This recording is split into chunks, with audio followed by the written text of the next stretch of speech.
देखिए पहला tag word है बाल केंद्रित शिक्षा। ठीक है, कभी कभी यहाँ पे बाल के जगह पे छात्र लिख देगा। ठीक है, छात्र केंद्रित शिक्षा। तो छात्र केंद्रित शिक्षा ज्यादातर आपको संस्कृत में मिलता है। ठीक है, संस्कृत में बाल केंद्रित शिक्षा नहीं लिखा रहेगा बल्कि छात्र केंद्रित शिक्षा लिखा रहेगा। अब अगर अंग्रेजी में इसको देखेंगे तो चाइल्ड सेंटर्ड एजुकेशन। अब यहाँ पे बस यही 2 पॉइंट आपको याद रखना है कि जितने भी बाल केंद्रित ऑप्शन है, जितने भी बाल केंद्रित ऑप्शन है वो सब के सब क्या होंगे, सही होंगे। अगर प्रश्न पॉजिटिव पूछ रहा है तो बाल केंद्रित जितने ऑप्शन है सब क्या रहेंगे, सही रहेंगे। और शिक्षक केंद्रित जितने भी ऑप्शन होंगे वो सब के सब क्या होंगे, गलत होंगे। अब इसका मतलब क्या है कि बाल केंद्रित ऑप्शन क्या होते हैं, जो 4 ऑप्शन आपके ABCD होते हैं उसमें अगर बालक की बड़ाई की जाए तो वह उत्तर क्या होगा, सही होगा। अगर शिक्षक की बड़ाई की जाएगी तो वह क्या होगा, गलत। मतलब अगर कहीं पे ऐसा लिखा है कि शिक्षक ज्ञान बांटने वाला होता है तो आप तुरंत उसको क्या करेंगे, गलत। शिक्षक के बारे में चाहे जितना पॉजिटिव हो, लेकिन अगर शिक्षक की बड़ाई किया है तो वह ऑप्शन तुरंत हम क्या करेंगे, गलत कर देंगे। और बालक की जब बड़ाई करेगा तो वह क्या होगा, सही होगा। तो इसीलिए इसको क्या कहा जा रहा है, बाल केंद्रित, यानी बालक केंद्र में है। बालक से बड़ा यहाँ पे कोई नहीं है, चाहे वो शिक्षक हो, चाहे विद्यालय हो, चाहे सरकार हो, चाहे व्यवस्था हो, कोई भी बालक से बड़ा नहीं है। अगर सबसे बड़ा कोई है बाल केंद्रित शिक्षा में तो वह कौन है, बालक है। अगर बालक फेल हो जाता है तो वहां पे बालक को दोषी नहीं ठहराया जा सकता, बल्कि दोषी कौन होगा, शिक्षक होगा, व्यवस्था होगा, विद्यालय होगा, सरकार होगी, सब होंगे, लेकिन केवल छोड़ के किसको, बालक को। तो इसीलिए इस शिक्षा को हम क्या कहते हैं, बाल केंद्रित शिक्षा कहते हैं। अब यहाँ पे ध्यान से देखेंगे कि हमारी शिक्षा कैसी है, बाल केंद्रित है, अर्थात विद्यालय में बालक को प्रमुखता देनी। अब बालक को प्रमुखता देनी है, बालक के भाषा को प्रमुखता देनी है। आप पहले ही पढ़ चुके हैं कि बालक के मातृभाषा को सम्मान देना है। अगर दिमाग में वह अंतर नहीं कर पा रहा है, रविवार और इतवार में अगर अंतर अभी नहीं कर पा रहा है, इतवार ही कर रहा है, तब भी उसको क्या करना है, उसकी आवाज को, उसकी भाषा को हमेशा क्या करना है, सम्मान देना है। तथा बालक के अनुभव या पूर्व ज्ञान या विचारों एवं अभिव्यक्ति तथा सक्रियता एवं रुचि को क्या करना है, प्रमुखता देना है। यानी बच्चा जो पहले से जान रहा है, आप परिवार चैप्टर पढ़ा रहे हैं, बच्चा परिवार के बारे में जो जान रहा है अपने, उसके बारे में अगर बताने लगा, बीच में खड़ा होकर बताने लगा, तो आप उसको प्रमुखता देंगे। ऐसा नहीं कहेंगे कि बैठ जाओ बेहुदा, कहीं कहाँ खड़ा हो गया, ऐसा आप नहीं कहेंगे। यानी जो बच्चा पहले से जानता है, जो उसको अनुभव है, जो पूर्व अनुभव या पूर्व ज्ञान है, उसको आपको क्या करना है, प्रमुखता देना है। ऐसे ही अगर बच्चा किसी विचार को आपके सामने अभिव्यक्त करना चाहता है या आत्म प्रकटीकरण करना चाहता है तो उसको भी आपको क्या करना है, प्रमुखता देना है। बाकी सक्रियता और रुचि को तो प्रमुखता देना सबसे ज्यादा क्या है, अनिवार्य है। अब यहाँ पे जैसे हमने वही बताया कि बच्चे को आप परिवार चैप्टर पढ़ा रहे हैं या मेला चैप्टर पढ़ा रहे हैं, बच्चे को खोया पाया केंद्र के बारे में थोड़ा सा आप बताना शुरू किए, तब तक उसको याद आ गया कि हम फला मेले में खो गए थे और खोया पाया केंद्र पे रोते हुए गए थे। तो तुरंत जो है वहां पे खोया पाया केंद्र पे गए थे तो वह बच्चा उठकर क्या करना चाहेगा, उसको बताना चाहेगा, आत्म प्रकटीकरण करना चाहेगा। जब आत्म प्रकटीकरण करे तो उसे आप रोकिए या टोकिए मत, उसको क्या करने दीजिए, आत्म प्रकटीकरण करने दीजिए। इसके अलावा बच्चे की सक्रियता और रुचि को भी क्या करना है, प्रमुखता देना है। तथा बालक को सीखने के लिए क्या करना है, अभिप्रेरित करना है। देखिए कई बार आप पढ़ चुके हैं कि बालक को अभिप्रेरित करने के लिए हम क्या कर सकते हैं। सबसे पहला काम है कि हम प्रस्तावना के प्रश्न पूछ सकते हैं। अगर हम प्रस्तावना के प्रश्न पूछते हैं तो बच्चा क्या होता है, अभिप्रेरित होता है। इसके लिए विविध प्रकार की गतिविधियों का भी क्या किया जा सकता है, आयोजन विभिन्न। अब जैसे मान लीजिए बच्चे को रंग प्रशिक्षण कराना है, कई बार आपको बताया गया है कि बच्चे को अगर रंग प्रशिक्षण करवाना है तो एक तरीका तो ये है कि किताब में है लाल रंग का गोला है, हरे रंग का गोला है, पीले रंग का गोला है, आप बता दे रहे हैं बेटा यह कौन सा रंग है, हरा। तो आप कहेंगे एक बार और बोलो कौन सा रंग है, हरा। फिर दूसरे दिन आएंगे पूछेंगे तो बता ही नहीं पाएगा कौन सा हरा है। और दूसरा तरीका है या तो आप गांव से अलग अलग कलर के फूल मंगवा लीजिए, और उससे भी अच्छा तरीका है कि आप गुब्बारा फुला के क्या करिए, अलग अलग कलर के गुब्बारे को फुला के कोने रख दीजिए और बच्चे को यहाँ से भेजिए कि जाओ लाल वाला गुब्बारा लेकर आओ। तो बच्चा खेल में बहुत ज्यादा क्या करता है, रुचि लेता है, तो वह जल्दी जल्दी जाएगा और एक गुब्बारा जरूर लाएगा। कुछ देर तक सोचेगा कि कौन है लाल वाला, क्योंकि उसे रंग का तो अभी पता नहीं है, लेकिन सोचते सोचते देखेगा कि एक लाओ उठा के लेके चलते हैं। अगर वह मान लीजिए सही लेकर आया तो आप कहेंगे शाबाश बेटा तुमने सही गुब्बारा लाया, यही लाल रंग है। उसे जल्दी कभी भूलेगा नहीं। अगर भूलने वाला है तो एक दो बार वही गतिविधि, वही एक्टिविटी और करवाइए। और अगर मान लीजिए हरा वाला लेकर आया तो आप उसे ये भी तो कहेंगे कि बेटा यह लाल वाला नहीं है, ये तो कौन सा है, हरा वाला है। तो बच्चा हरा रंग जान जाएगा। और आप जानते हैं कि किसी प्रश्न को गलत करने पे वह प्रश्न कभी नहीं भूलता है। तो ऐसे ही बच्चों के साथ भी होता है कि अगर गलत हुआ और उस पर वह गहन अध्ययन किया, सोचा विचारा, तो वह कभी भूलता नहीं। ठीक है, तो इसके अलावा देखिए लिखा है कि ताकि बच्चे करके सृजनशील तरीके से क्या करें, सीखें। अब सृजनशील का मतलब क्या होता है कि बच्चे नए तरीके से क्या करें, ज्ञान का निर्माण करें। अगर बच्चे एक्टिविटी से करेंगे, एक्टिविटी के साथ सीखेंगे, तो नई नई चीजों को क्या करते रहेंगे, सीखते रहेंगे। तो उसी को आप कहते हैं सृजनशील तरीके से सीखें। इसमें बच्चे व्यक्तिगत एवं सामूहिक दोनों रूप से क्या करते हैं, सीखते हैं। देखिए बाल केंद्रित शिक्षा है, हम अकेले आपको भी सिखा सकते हैं और पूरे क्लास को भी सिखा सकते हैं। हो सकता है नहीं तो कोई भी शिक्षा हो, बाल केंद्रित शिक्षा हो या कोई शिक्षा हो, वह व्यक्तिगत यानी अकेले भी सीखी जा सकती है और सामूहिक यानी सभी लोग एक साथ मिलकर भी क्या कर सकते हैं, सीख सकते हैं। तो एक बार यहाँ पे फिर से थोड़ा सा देखेंगे। देखिए हमारी शिक्षा कैसी है, बाल केंद्रित है। विद्यालय में बालक को क्या करना चाहिए, प्रमुखता देना चाहिए, यानी बालक की आवाज को प्रमुखता दीजिए, बालक की भाषा को प्रमुखता दीजिए, बालक की गतिविधि को प्रमुखता दीजिए, बालक के हर एक चीज को आपको क्या करना है, प्रमुखता देना है, तथा बालक के पूर्व ज्ञान और विचारों एवं अभिव्यक्ति तथा सक्रियता रुचि को भी क्या करना है, प्रमुखता देना है, तथा बालक को सीखने के लिए क्या करना है, अभिप्रेरित करना है। अभिप्रेरित करने के लिए हमने आपको बता दिया, या तो आप प्रस्तावना के प्रश्न कर लीजिए, या तो आप गतिविधि का आयोजन कर लीजिए, या तो आप टीएलएम का प्रयोग कर लीजिए, शिक्षण अधिगम सामग्री। जैसे वहां पे गुब्बारा क्या है, शिक्षण अधिगम सामग्री है। ऐसी सामग्री जिसके द्वारा हम शिक्षण करें, सिखाएं, अधिगम करें, वही क्या है, शिक्षण अधिगम सामग्री। अगर कंकड़ से हम गिनती सिखा रहे हैं तो वह भी क्या है, शिक्षण अधिगम सामग्री। कोई स्पेशल चीज नहीं है, शिक्षण अधिगम सामग्री जिसके द्वारा हम शिक्षण कार्य आसानी से कर लें। इसके लिए विविध प्रकार की गतिविधियों का आयोजन करना चाहिए ताकि बच्चे करके सृजनशील तरीके से क्या करें, सीखें। इसमें बच्चे व्यक्तिगत एवं सामूहिक दोनों रूप से क्या करते हैं, सीखते हैं। अब यहाँ पे देखिए, अब यहाँ पे बाल केंद्रित शिक्षा के बहुत प्रमुख चीजें क्या हैं। सबसे पहली चीज वही जो ऊपर पढ़े हैं, बच्चों के अनुभव को प्रमुखता दीजिए। अब अनुभव का मतलब क्या है, अनुभव का मतलब बच्चों के पूर्व ज्ञान, जो बच्चे पहले से सीख चुके हैं उसको आपको क्या करना है, प्रमुखता देना है। अब जो बच्चे सीख चुके हैं, जैसे मान लीजिए अगर आपको जल प्रदूषण पढ़ाना है, जल प्रदूषण, तो आप तो एक ऐसा कर सकते हैं कि उसकी आप क्या बता दें, परिभाषा बता दें और बच्चे से कहें बेटा रटो। और दूसरा चीज यह कर सकते हैं कि आप उसे गांव के जो चीज वह देखा हुआ है ऐसे उदाहरण दे दीजिए। जैसे गांव के गंदे नाली का, गांव के गंदे पोखरे का, गांव की गंदी अगर कोई नदी गई है तो नदी का, इन सब चीजों का अगर आप उदाहरण दे रहे हैं तो बताइए बच्चा उस चीज को सबसे ज्यादा देखेगा, समझेगा, कि आप उसकी परिभाषा लिखा के बच्चे से कह दिए कि यही है जल प्रदूषण रटो। तो बताइए किसमें बच्चा आसानी से सीखेगा, जो बच्चा पहले से देखा रहेगा। अब जो बच्चा पहले से देखा रहता है उसी को हम दृष्टांत उदाहरण कहते हैं। क्या कहते हैं, दृष्टांत उदाहरण। ये शब्द आपको बहुत बार मिलेगा, मतलब आपको सबसे ज्यादा ईवीएस में मिलेगा, दृष्टांत उदाहरण। दृष्टांत मतलब दृष्ट आ रहा है ना, दृष्ट मतलब देखे हुए उदाहरण, या सीधी भाषा में आप कह सकते हैं मूर्त उदाहरण, मतलब बच्चा जो पहले से देखा हुआ है। जैसे दो चीज है, देखिए चा पढ़ाना है तो चा से आप चम्मच पढ़ाएंगे कि चा से चरखा पढ़ाएंगे, चा से चम्मच पढ़ाएंगे। चम्मच उसके लिए दृष्टांत उदाहरण हो गया, जो बच्चा पहले से क्या किया है, देखा है। मूर्त उदाहरण हो गया, जो बच्चा पहले से देखा है। तो ऐसे उदाहरण बच्चे के सामने प्रस्तुत करिए जो पहले से वह क्या किया है, देखा है, जो उसके पूर्व अनुभव में है या जो उसके पूर्व ज्ञान में है। तो चाहे पूर्व अनुभव लिखा रहे, चाहे पूर्व ज्ञान लिखा रहे, चाहे मूर्त लिखा रहे, चाहे दृष्टांत लिखा रहे, या आप कह सकते हैं कि अवलोकन लिखा रहे, ये सारे बहुत पॉजिटिव टैग वर्ड है। ठीक है, तो देखिए एक ही लाइन में आपको बहुत कुछ मिल रहा है, तो सारी चीजों को आपको समझने की केवल क्या है, जरूरत है। और एक एक लाइन रटने की जरूरत नहीं है। ये जितनी चीजें लिखी हैं आप केवल समझ सकते हैं, रट नहीं सकते हैं, क्योंकि भाषा वो क्या करेगा, बदल देगा। जैसे यहाँ पे लिखा है बच्चों के अनुभव को प्रमुखता देना, तो वहां पे ऐसा भी लिख सकता है कि बच्चों के पूर्व अनुभव को प्रमुखता देना, ऐसा भी लिख सकता है कि बच्चों के पूर्व ज्ञान को प्रमुखता देना। तो आप अनुभव रटे हैं तो आप वही खोजने लगेंगे कि अनुभव वाला कहाँ है, तो गलत हो जाएगा आपका। बच्चों के दृष्टांत कौशल को प्रमुखता देना, बच्चों को अवलोकन के द्वारा सिखाना, सारी चीजें तो क्या है, एक ही है। बच्चों को प्रत्यक्ष रूप से सिखाना, आप प्रत्यक्ष से तब कहां पे जाते हैं, अप्रत्यक्ष। मूर्त से तब कहां जाते हैं, अमूर्त। ज्ञात से कहां जाते हैं, अज्ञात। तो ऐसे ही मतलब सारी चीजों को आपको रिलेट कर देना, एक ही लाइन में सब कुछ लिखा है। फिर दूसरा देखिए क्या है, छात्र को अभिप्रेरण, छात्र का अभिप्रेरण विकास करिए, यानी बच्चे के अंदर अभिप्रेरणा लाइए, या आप कहिए कि बच्चे के अंदर क्या लाइए, रुचि लाइए। अब बच्चे को सबसे ज्यादा अभिप्रेरित करने का सबसे आसान जरिया, किसी टीएलएम उलम का जरूरत नहीं है, वह क्या है, प्रश्न पूछना। और प्रश्न पूछना अगर किसी भी ऑप्शन में है तो वह बहुत पॉजिटिव है।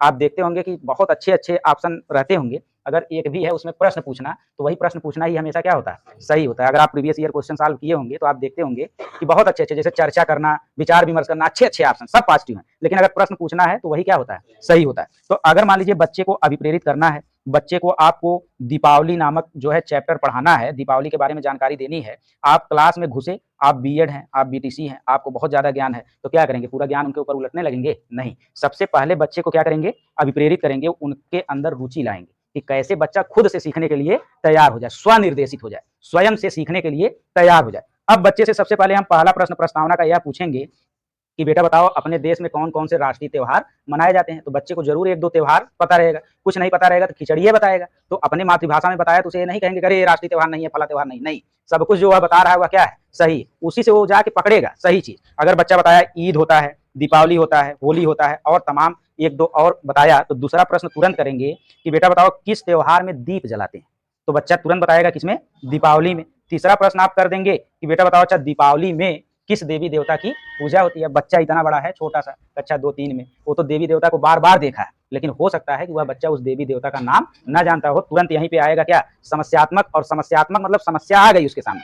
अब बच्चे इतने तत्पर होते हैं, इतने जिज्ञासु होते हैं कि अब उस समस्या का समाधान उसको चाहिए चाहे जैसे। अगर इतने कहे कि आप बाहर बाहर चले गए तो आपके पीछे पीछे आएगा कौन देवी देवता है, ठीक। तो आप जो है उससे बताएंगे कि कौन से देवी देवता। तो बताने से पहले आपको क्या करना है, पूरे कहानी को, पूरे दीपावली चैप्टर को उसी में क्या करना है, पढ़ा देना है। बच्चा उस चीज को जानने के लिए आपकी सारी बातें क्या करेगा, सुनेगा, और उसको बहका के पूरा चैप्टर पढ़ा के तब बता देंगे गणेश लक्ष्मी, तब कहेगा अरे सर ये तो हम जानते थे, ठीक। तो वही चीजें हैं कि बच्चों के अंदर अभिप्रेरणा और रुचि का विकास करने के लिए हमें बच्चों से प्रस्तावना का प्रश्न पूछना चाहिए, उनसे कुछ गतिविधि करवानी चाहिए। अगर बच्चों को गिनती सिखानी है, गतिविधि करवा दीजिए, कंकड़ लेते आइए, गोली लेते आइए, कुछ और कर दीजिए, तो गिनती उस माध्यम से भी आप क्या कर सकते हैं, सिखा सकते हैं। इसके अलावा किसी और टीएलएम का भी आप क्या कर सकते हैं, प्रयोग कर सकते हैं। कुल मिला जुला के आपको चाहे जैसे बच्चों को क्या करना है, अभिप्रेरित करना है। जिसको नींद आ रही होगी अपने पास पानी रखे रहेगा, उसको बीच बीच में क्या करता रहेगा, एक आध घोट लेता रहेगा। अगर मान लीजिए और नींद आए तो ऐसे ऊपर गिरा लेना है कि कहाँ आ रहे हो, ठीक। तो जाग जाएंगे आप लोग। और अगर तब भी काम ना चले तो बताइए, डंडा यहाँ रखे हैं, ठीक।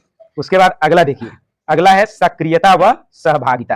क्योंकि नींद आएगी तो फिर कोई मतलब नहीं होगा, दिमाग काम नहीं कर रहा है। नींद आने का मतलब क्या है कि दिमाग काम नहीं कर रहा है, एक्टिव नहीं, डीएक्टिवेट हो गया है कि मतलब हाँ धीरे धीरे ऐसे ऐसे, अब पता लगे गिरी जाए, पीछे वाला थामे, ठीक, ऐसा ना हो। तो सक्रियता व सहभागिता का मतलब क्या है, सक्रियता व सहभागिता का मतलब देखिए बहुत इंपॉर्टेंट है। किसी भी ऑप्शन में आपको सक्रियता मिल जाए, सहभागिता मिल जाए, कहीं पे दोनों साथ मिल जाए तो और अच्छी बात है। अब यह होता क्या है, जैसे मान लीजिए एक क्या है शिक्षक है और एक क्या है शिक्षार्थी। अगर शिक्षक प्रश्न पूछे और शिक्षार्थी जवाब न दे, ऐसे बैठा रहे, आप किसी किसी बच्चे को कहते हैं पढ़ो, लिया रहता है, पढ़ो यार, मारेंगे एक तमाचा भी, पढ़ो, कुछ रिस्पांस है नहीं, तो वहां पे निष्क्रियता है। क्या है, निष्क्रियता। और सहभागिता नहीं, सह माने साथ साथ और भाग माने भाग लेना, मतलब साथ साथ किसी कार्यक्रम में, किसी चीज में भाग लेना ही क्या है, सहभागिता है।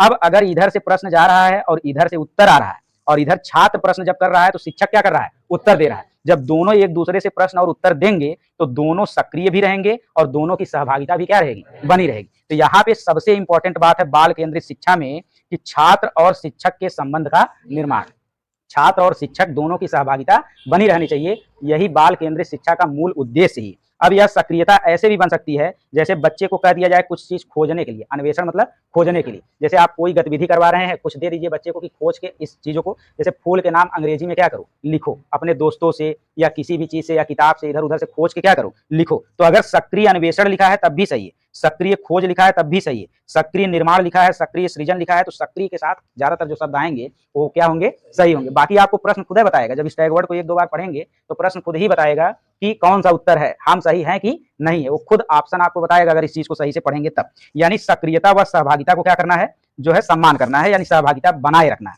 अगला चीज क्या है बाल केंद्रित शिक्षा में, विचार एवं अभिव्यक्ति को प्रमुखता देना है। जैसे कई बार हम लोग हिंदी में भी चर्चा किए हैं, अगर कोई बच्चा बीच बीच में उठ के कुछ कहना चाह रहा है आपसे, अपने विचार को अभिव्यक्त करना चाह रहा है, अपने विचार को आत्म प्रकटीकरण करना चाह रहा है, तो आप उसे क्या करने देंगे, करने देंगे, टोकेंगे नहीं। जैसे कभी कभी शिक्षक क्या होता है कि आप पढ़ा रहे हैं, पढ़ाते पढ़ाते एक बच्चा खड़ा हुआ और खड़ा होकर बोलने लगा कि सर हम तो उस मेले में खो गए थे, ऐसे ऐसे हुआ था, उसके बाद खोया पाया केंद्र पे रोते हुए गए, वहां पे हमारे दादाजी का नाम लिया गया, फिर हमारे दादा भागते हुए आए और हमारे 2 तमाचा, कहे कहाँ छूट गए थे, हमारा हाथ क्यों नहीं पकड़े थे। तो जब वो बताने लगा तो आप ये मत कहिए कि अरे मैं पढ़ा रहा हूँ बीच में क्यों खड़े हो जा रहे हैं, अभी बाद में बताना, बाद में उसको याद ही नहीं रहेगा या वो निष्क्रिय हो जाएगा। अगर वो सक्रिय है, आपसे सहभागिता रखना चाह रहा है, एकदम सक्रियता रखना चाह रहा है, तो वो जितना ज्यादा भाषा प्रयोग करेगा उतना ज्यादा ही क्या करेगा, सीखेगा। उसे वो चीज क्या करने दीजिए, करने दीजिए। यानी विचार एवं अभिव्यक्तिकरण को क्या करना है, प्रमुखता देना है। इसके बाद अगला देखिए क्या है, विविध प्रकार की गतिविधियों से सिखाना। इसको कई बार हमने बताया है कि जैसे अभी द्रव की परिभाषा आपको बताई जाए कि द्रव एक ऐसा तरल पदार्थ है जिसको जिस भी बर्तन में रखा जाए उसी बर्तन का आकार ले लेता है। इसका आयतन फिक्स होता है लेकिन आकार फिक्स नहीं होता है। तो ऐसे हम बता दें और लिखा दें तो एक चीज ये हो गया। और दूसरा चीज है कि इसी को गतिविधि के द्वारा क्या किया जाए, बताया जाए कि एक गिलास लेते आया जाए, एक कप लेते आया जाए और गिलास और कप में पानी डाल के दिखाया जाए कि देखो इसमें जब ले रहे हैं तो कप के आकार का हो रहा है और इसमें ले रहे हैं तो गिलास के आकार का हो रहा है। बताओ 100 ग्राम पानी है, जैसे उसी में 1 लीटर पानी है, तो 1 लीटर पानी गिलास में भी और कप में भी, बड़ा सा कप है तो कप में भी 1 लीटर है। इसका मतलब आयतन क्या है, फिक्स है, कभी भूलेगा क्या हो, कभी नहीं, क्योंकि सामने देख रहा है पानी इसमें भी उतना है, पानी इसमें भी उतना है, लेकिन आकार क्या हो रहा है, एक बार गिलास का और एक बार कप का, यानी आकार बदल जा रहा है। तो बच्चे को विविध प्रकार की गतिविधियों के द्वारा क्या करना चाहिए, सिखाना चाहिए। इसी विविध प्रकार की गतिविधियों को हम करके सीखना भी कहते हैं। अगर करके सीखना लिखा है तो वह भी, उसका भी मतलब हम क्या समझेंगे, विविध प्रकार की गतिविधियां। अगर हम व्यवहारिक ज्ञान कहीं पे लिखा है तो व्यवहारिक ज्ञान को भी या व्यवहारिक गतिविधि को भी हम वही समझेंगे कि करके सिखाना। मतलब व्यवहारिक ज्ञान का मतलब जो आपके व्यवहार में उतर जाए। रटंत विद्या व्यवहारिक नहीं होती है, जबकि जो समझ के आप पढ़ते हैं वो आपके व्यवहार में रहता है। जैसे आपको सभी लोगों ठंडाई पियाजे सब तैयार होगा, लेकिन अभी किसी से पूछा जाए, अगर वह हूबहू समझा ले जाए कि हाँ ऐसे ऐसे होता है, तो उसके अंदर व्यवहारिक ज्ञान है। और कोई बस बता दे कि अनुकूलन मतलब क्या होता है, ऐसे है वैसे है, उसके अंदर व्यवहारिक ज्ञान नहीं है। व्यवहारिक ज्ञान का मतलब जो आपके व्यवहार में हो, और रटंत ज्ञान का मतलब जो आपके केवल यहीं तक हो, इससे आगे न हो। तो व्यवहारिक ज्ञान, करके सीखना और गतिविधि आधारित शिक्षण, तीनों बातें क्या हैं, एक ही हैं और तीनों बाल केंद्रित हैं। ठीक है। इसके बाद देखिए चर्चा समूहों का उपयोग करना। इसको अगर अंग्रेजी में कहना चाह रहे हैं तो क्या कह सकते हैं, ग्रुप डिस्कशन। देखिए आप इंग्लिश मीडियम या इंग्लिश स्पीकिंग या कोई सीखा होगा तो उसमें डेली ग्रुप डिस्कशन करवाते थे कि एक दूसरे से अंग्रेजी में क्या करिए, बात करिए, गलतें करिए, सही करिए चाहे गलत करिए, लेकिन समूह में कार्य करिए। जब बच्चे समूह में कार्य करते हैं, समूह में चर्चा करते हैं, समूह में विचार विमर्श करते हैं, तो बच्चे ज्यादा चीजें क्या करते हैं, सीखते हैं। देखिए इसी समूह में चर्चा को हम एक ही शब्द में सामाजिक अंतःक्रिया कह सकते हैं। नहीं, सामाजिक का मतलब जहां पे दो या दो से अधिक लोग हैं, और अंतःक्रिया का मतलब बातचीत,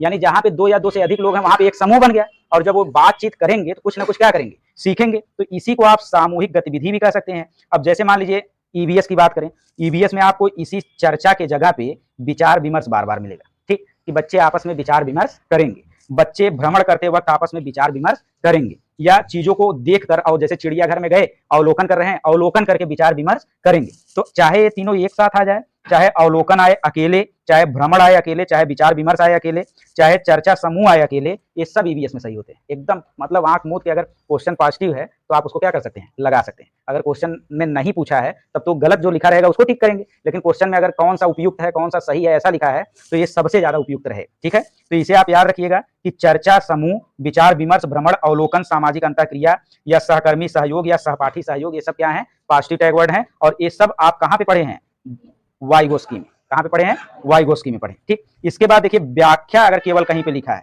केवल व्याख्या लिखा है, तो वह हमेशा क्या होगा, गलत होगा। केवल व्याख्या देना लिखा है तो वह हमेशा क्या होगा, गलत होगा। लेकिन अगर स्पष्ट व्याख्या देना लिखा है तो वह क्या होगा, सही होगा। जैसे क्लियर एक्सप्लेनेशन। अब क्लियर एक्सप्लेनेशन का मतलब है कि बच्चे को कैसे सिखाया जा रहा है, करके, एकदम प्रैक्टिकली। जैसे द्रव का व्याख्या देना मतलब परिभाषा बता देना, और स्पष्ट व्याख्या देने का मतलब उसको करके क्या किया जाए, सिखाया जाए। दोनों में अंतर है नहीं है, तो जो करके सिखाया जा रहा है उसी को हम क्या कहेंगे, अस्पष्ट व्याख्या। ऐसा कहीं लिखा नहीं आएगा, जब भी आएगा वो व्याख्या ही लिखा आता है, वो ज्यादातर ऑप्शन क्या होता है, गलत। लेकिन बाई चांस कभी आ जाए स्पष्ट व्याख्या देना तो वह क्या हो जाएगा, सही हो जाएगा। ठीक, इसके बाद अगला देखिए क्या है, आपके ईवीएस में बहुत बार पूछा है कि छात्र स्वनिर्देशित हो। स्वनिर्देशित को डायरेक्ट आप कह सकते हैं कि स्वप्रेरित हो, स्व अभिप्रेरित हो, स्वयं से मोटिवेट हो। बताइए इसी को अभिप्रेरणा में हम क्या कहते हैं, इसी को जब बच्चे स्वयं से अभिप्रेरित होते हैं तो उसी को हम क्या कहते हैं, आंतरिक अभिप्रेरणा कहते हैं। अभिप्रेरणा कितने प्रकार के होते हैं, दो प्रकार के, यहीं पे वो भी समझ लीजिए खत्म हो जा रहा है। एक आंतरिक अभिप्रेरणा और एक बाह्य अभिप्रेरणा। जो आंतरिक अभिप्रेरणा होता है उसमें क्या किया जाता है, जैसे मान लीजिए बच्चे की परीक्षा आ गई, बच्चे की परीक्षा 15 दिन बाद है। ठीक, तो 15 दिन बाद है, बच्चा सुबह 4 बजे अपने से क्या करता है, उठ जाता है और पढ़ना शुरू कर देता है कि 15 दिन बाद मेरा परीक्षा है। तो जब बच्चा स्वयं से अभिप्रेरित है, स्वनिर्देशित है, स्वयं से पढ़ रहा है, कोई उठा नहीं रहा है, तो समझ लीजिए कि यह जो अभिप्रेरणा है वह कौन सी अभिप्रेरणा है, आंतरिक अभिप्रेरणा है। यानी बच्चा अंदर से ही क्या है, अभिप्रेरित, कोई बाहर से उसे पुश या मतलब मजबूर नहीं कर रहा है। लेकिन दूसरा क्या है, दूसरा है कि परीक्षा 15 दिन बाद है और सुबह सुबह पापा क्या कर रहे हैं, गरिया रहे हैं कि उठ सारे, तुम्हारा जो है 15 दिन बाद क्या है, पेपर है। तो जब गाली दे रहे हैं जबरदस्ती उठ के, और ये अपने पापा को एक आध बार गरिया के कि अपना सूता था हम उठाए रहे हैं, और उसके बाद जबरदस्ती पढ़ रहा है, तो बाहर से दबाव जा रहा है कि नहीं, तो ऐसे अभिप्रेरणा को क्या कहेंगे, बाह्य अभिप्रेरणा कहेंगे। और इससे सीडीपी में एक क्वेश्चन एकदम 100% श्योर, एकदम 100% श्योर आएगा, पूरी कहानी लिखा रहेगा। अगर स्वयं से अभिप्रेरित है, स्वनिर्देशित है, तो आप उत्तर क्या मारेंगे, आंतरिक अभिप्रेरणा। और अगर स्वयं से अभिप्रेरित नहीं है तो क्या मारेंगे, बाह्य अभिप्रेरणा मारेंगे। ठीक है, तो अभिप्रेरणा से बस यही एक ही क्वेश्चन ही आता है, और जब भी आया है यही आया है, कोई और क्वेश्चन नहीं आया। उसके बाद देखिए अगर कहीं पे उचित प्रासंगिक लिखा है, क्या लिखा है, उचित प्रासंगिक, या उचित संदर्भित लिखा है, या ये उचित नहीं भी लिखा है तब भी केवल प्रासंगिक या संदर्भित लिखा है, तो यह भी बहुत ज्यादा क्या है, पॉजिटिव है। ठीक, इसको एकदम दिमाग में बैठा लीजिएगा कि अगर प्रासंगिक और संदर्भित लिखा है तो बहुत अच्छा टैग वर्ड है, लेकिन अगर गैर संदर्भित लिखा हो या गैर प्रासंगिक लिखा हो तो वह क्या रहेगा, निगेटिव रहेगा। अगर अप्रासंगिक लिखा हो या असंदर्भित लिखा हो, आ माने नहीं, तो वो भी क्या रहेगा, निगेटिव रहेगा। इसी चीज को आपको क्या करना है, पकड़ना। ज्यादा समझने की जरूरत नहीं कि संदर्भित या इसका अर्थ क्या निकलेगा इस सब के चक्कर में आपको सीटेट में रहेंगे तो वो पीछे वाले सारे क्वेश्चन क्या हो जाएंगे, छूट जाएंगे, कभी नहीं कर पाएंगे। आपको ज्यादा समझने की जरूरत नहीं। अब यहाँ पे देखिए कहीं पे प्रासंगिक या संदर्भित कक्षा लिखा है तो इसका मतलब क्या है, इसका सीधा सा मतलब आप याद रखिएगा, लचीलापन। यानी जैसे प्रासंगिक कक्षा का मतलब ऐसी कक्षा हो जिसमें जैसे कभी कभी इंग्लिश मीडियम स्कूल में देखिए roll number 1, roll number 2, roll number 3, roll number 4 एकदम बैठने की जगह क्या होती है, फिक्स होती है। मान लीजिए एक दृष्टिबाधित बालक आया लास्ट में एडमिशन करवाए, तो वहां कोने उसको बैठाएंगे, दिखाई देगा नहीं। तो उस ऐसा मतलब आपका जो कक्षा होना चाहिए वो संदर्भित होना चाहिए या प्रासंगिक होना चाहिए, उसका कॉन्टेक्स्ट जो हो उसमें फ्लेक्सिबिलिटी होनी चाहिए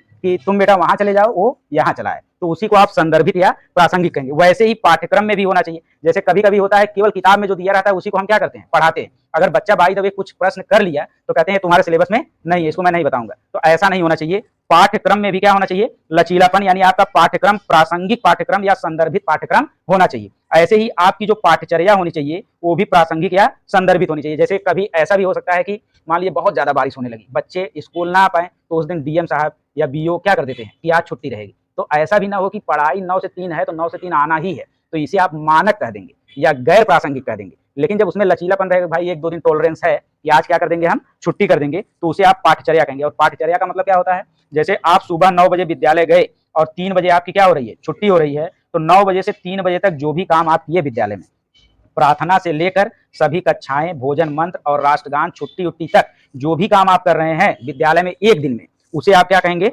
पाठचर्या। देखिए दिनचर्या जैसे होता है, दिन भर का चर्या होता है 24 घंटे का, वैसे पाठचर्या का मतलब जब तक हम पढ़ रहे हैं उस समय का जो शेड्यूल है उसी को हम क्या कहेंगे, पाठचर्या। और पाठ्यक्रम आपका सिलेबस होता है कि पहला पाठ परिवार है, दूसरा स्थानीय पेशे हैं, तीसरा मेला है, चौथा क्या है, तो वो पाठ्यक्रम होता है। कभी कभी पाठ्यक्रम और पाठचर्या में आप लोग अंतर नहीं जान पाते। उसके बाद देखिए आपकी समय सारणी भी कैसी होनी चाहिए, प्रासंगिक या संदर्भित होनी चाहिए, यानी समय सारणी में भी क्या होना चाहिए, लचीलापन होना चाहिए। ठीक है। इसके बाद एक शब्द बहुत बार आता है जो बहुत ही ज्यादा बाल केंद्रित है, जिसमें आपको सामाजिक संरचनावादी मिल रहा है। अब देखिए सामाजिक संरचनावादी लिखा रहे चाहे सामाजिक हटा के केवल संरचनावादी लिखा रहे, तो हमने बताया संरचना का मतलब रचना करना, नई चीजों का सृजन करना, नए नए खोज करना, नए अन्वेषण करना। इसके अलावा हमने आपको बताया है कि संरचना का मतलब कॉन्सेप्ट होता है, बताए थे उस दिन ना कि संरचना का मतलब क्या होता है, कॉन्सेप्ट। रट्टा नहीं मरवाना है बच्चों को। जैसे अब यहाँ पे सामाजिक बस फालतू में इसलिए जोड़ा है कि एक समूह मान रहा है कि जहाँ पे 2 या 2 से अधिक लोग हैं, वहां पे संरचना के द्वारा अगर सिखाया जाए तो वह क्या है, बाल केंद्रित है। यानी समूह को संरचना के हिसाब से, अगर कॉन्सेप्ट के हिसाब से, समालोचनात्मक चिंतन के हिसाब से सिखाया जाए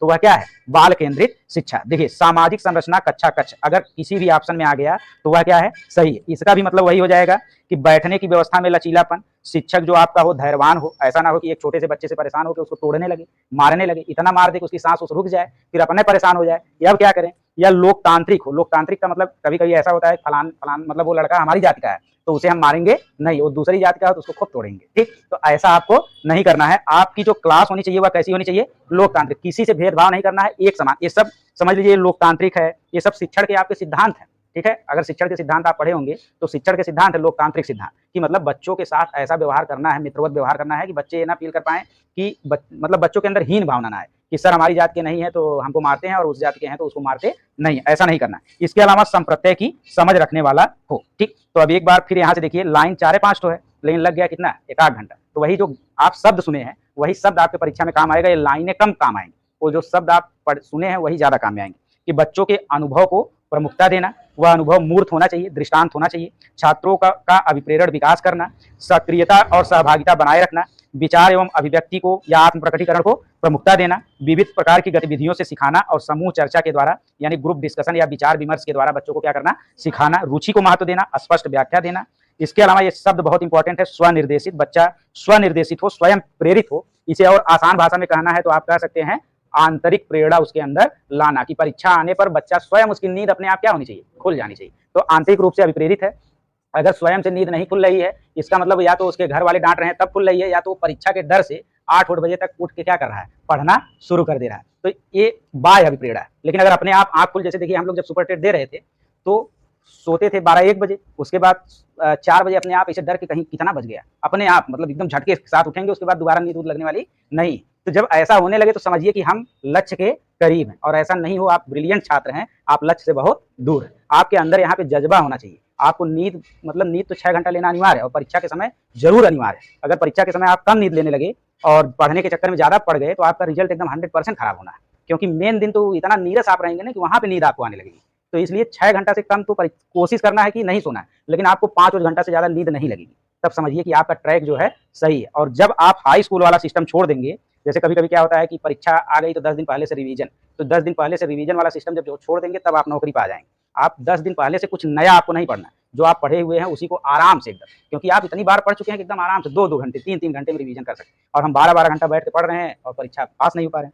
तो स्वनिर्देशित यानी स्व प्रेरित यानी आंतरिक रूप से प्रेरित और प्रासंगिक हो, संदर्भित हो, ये सब जो है यहाँ से आप जो भी पढ़े हैं यहाँ से यहाँ तक, ये सब ऊपर वाले कैसे ऑप्शन थे, सब बाल केंद्रित ऑप्शन थे। क्या थे?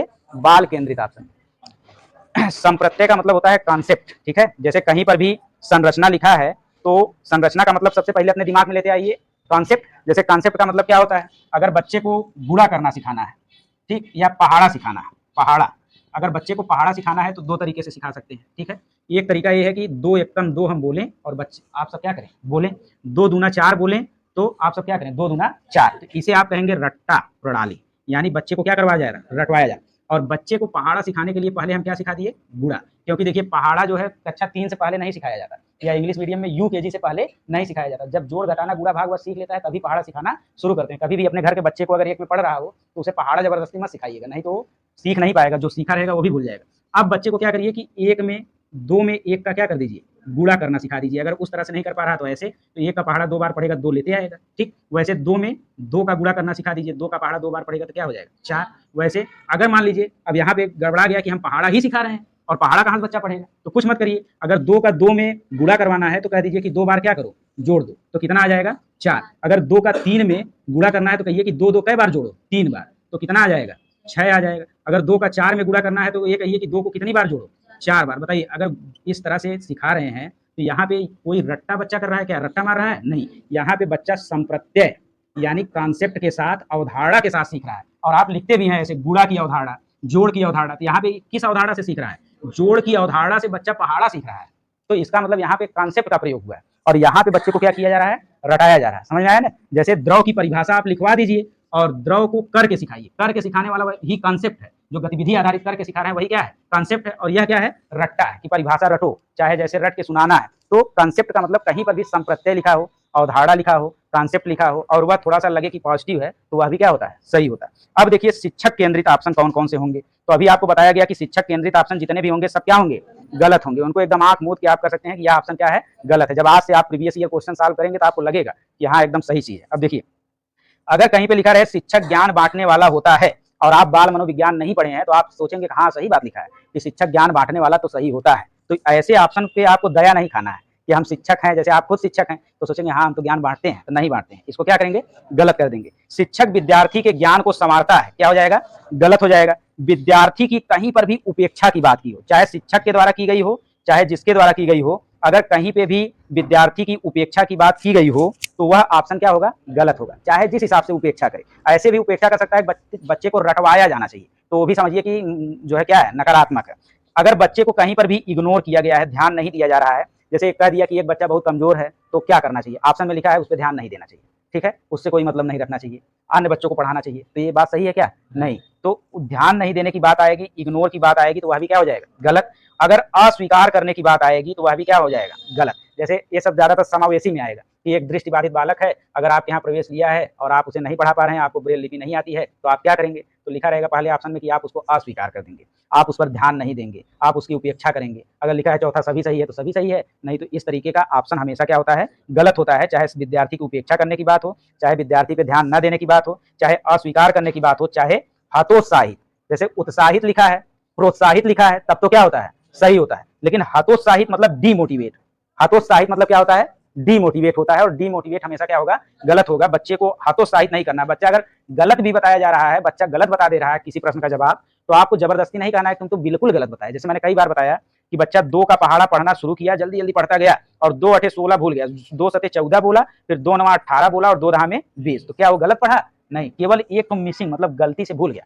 तो आप अगर शिक्षक डांटने लगे कि बेहुदा कहीं के जो है 2 अठे 16 कहाँ गया, तो इसका मतलब आप उसे क्या कर रहे हैं, हतोत्साहित। वो 2 का पहाड़ा आज तो याद है उसको बेचारे को, केवल 2 अठे 16 भूला है, लेकिन कल तो 2 का पूरा पहाड़ा भूल जाएगा, सुना ही नहीं पाएगा। तो आप बच्चे को हतोत्साहित नहीं करेंगे, उसे डिमोटिवेट या डिस्करेज नहीं करेंगे, ठीक है। इसके बाद देखिए कहीं पे रट्टा मरवाना आ जाए, याद करवाना आ जाए, या प्रत्यास्मरण। देखिए प्रत्यास्मरण का मतलब क्या है कि रटवाया जा रहा है बार बार, प्रत्यास्मरण का मतलब पुनरावृत्ति करवाई जा रही है, बार बार रटवाया जा रहा है। तो बार बार का मतलब वही है, चलो 2 से 20 तक पढ़ा पढ़ो, एक तो पढ़ के गया, 2 एक कम 2, 2 दूनी 4 सब पूरा चिल्ला रहे हैं, उसके बाद दूसरा आंक वही पढ़ा रहा है, फिर तीसरा आंक पढ़ा रहा है, फिर चौथा आंक पढ़ा रहा है। तो प्रत्यास्मरण बच्चों को नहीं करवाना है, रट्टा नहीं मरवाना है। कहीं पे अगर याद करवाना लिखा है तो देखने में बहुत अच्छा लगेगा, लेकिन ये ऑप्शन क्या होगा, गलत होगा। अगर कहीं पे स्मरण लिखा है तो उसको भी आप प्रत्यास्मरण या याद करवाना ही समझिए। और अगला देखिए है अभ्यास, अभ्यास या प्रैक्टिस, ये कहीं कहीं सही हो जाता है, लेकिन अगर वेधन एवं अभ्यास लिखा है, ड्रिल एवं प्रैक्टिस लिखा है, तो यह हमेशा क्या होगा, गलत होगा, हमेशा गलत होगा, वेधन एवं अभ्यास। ठीक।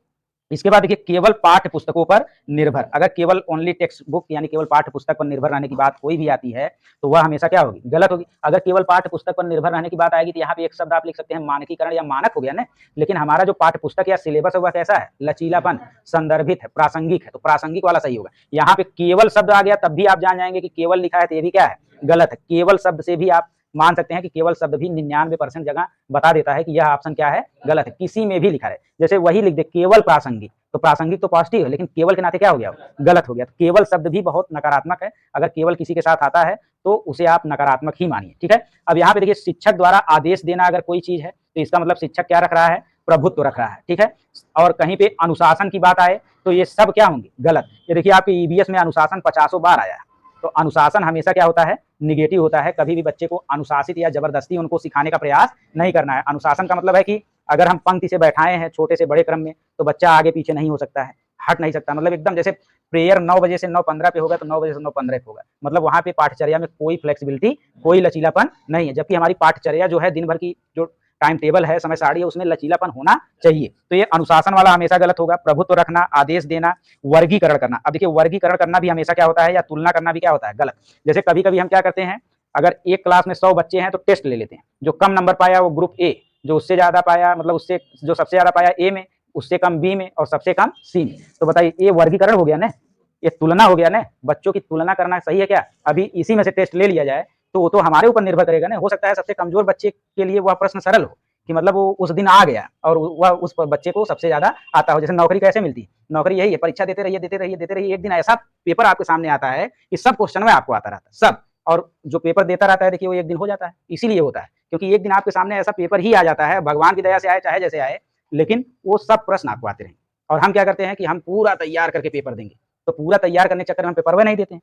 अगर आप आरओ भरे हैं तो आप ये मत सोच के भरिए कि हम पासे होने के लिए भरे, आप ये सोच के भरिए कि हमारा जीएस और हिंदी इसके बहाने क्या करना है, तैयार करना है। आप रेलवे का भर रहे हैं तो आप इस बहाने भरिए कि मुझे साइंस, रीजनिंग और मैथ उसके बहाने क्या करना है, तैयार। बाकी आप यहाँ पे तो पढ़ ही रहे हैं चीजें, और कोई चीज उठा के या 2-3 महीने में 4 महीने में जल्दी जल्दी तैयार करें, कभी ऐसा होता नहीं है। केवल आपके दिमाग के हमारे दिमाग का वो फेर है। और सबसे बड़ी गलती हम लोगों की होती है कि अपने दिमाग को सबसे ऊपर रखते हैं। कोई पिता बताए, चाचा बताएं, चाचा अगर 16 साल 17 साल इलाहाबाद रहे, बताने लगे अरे अपना नौकरी ना पाए, हमने बताओ थे, तो नहीं पाए इसीलिए बता रहे हैं, और पाए होते तो बता ही नहीं पाते, क्योंकि उनको अनुभव है कि आप कैसे पढ़ेंगे तो कैसे क्या होगा। कोई चीज सीढ़ी पे आप धीरे धीरे चढ़ते हैं, पहली से अगर 10वीं सीढ़ी चढ़ने का प्रयास करेंगे तो गोड़ वोड़ क्या होगा, टूट जाएगा। तो सही बात है कि आप धीरे धीरे ऊपर चढ़ते हैं। अचानक चढ़ने के प्रयास में कि हम एक पेपर देंगे उसको पास लेंगे, पास हो जाएंगे, ऐसा कभी नहीं होता। इसीलिए मैं कहता हूँ बार बार पेपर देकर फेल होने का आदत बना लीजिए, फिर एक पेपर में क्या होना है, पास होना है। और फेल होने का आदतें नहीं बनाए हैं कि मतलब हम उस डर को निकाल नहीं पाए अपने अंदर।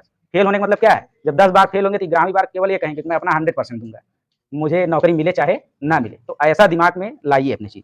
उसके बाद देखिए व्याख्यान विधि का प्रयोग करना। कहीं पे भी लेक्चर मेथड या व्याख्यान विधि लिखा है तो वह हमेशा क्या होगा, गलत होगा। शारीरिक दंड आप जानते हैं कि आजकल क्या होता है, गलत होता है, मतलब मारना नहीं चाहिए बच्चों को।